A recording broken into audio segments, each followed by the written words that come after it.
Good morning friends. నేను advocate Srinivas Chauhan.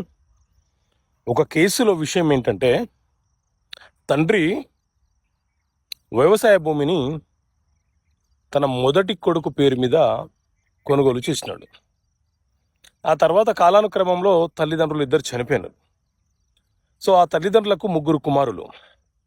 ఇప్పుడు పెద్ద కొడుకు ఏమంటున్నాడంటే, ఆ ఆస్తి నాది, నేను ఎవరికి వాటాలు ఇచ్చే అవకాశం లేదు, నేను ఇవ్వను అని అంటున్నాడు.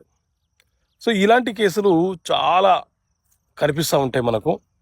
సో ఇందులో మనం గమనించవలసిన విషయం ఏంటి అంటే, ఎవరి పేరు మీద అయితే తండ్రి కొనుగోలు చేసినాడో ఆ కుమారుడి వయస్సు కొనుగోలు చేసినప్పుడు ఎంత ఉంది అనే అంశాన్ని పరిగణనలోకి తీసుకోవాలి. ఒకవేళ అతను మైనర్గా ఉంటే అతను కొనుగోలు చేసే సామర్థ్యం కలిగి లేడు కాబట్టి ఆ ఆస్తి తండ్రిదని మనము న్యాయస్థానంలో కేసు వేయచ్చు.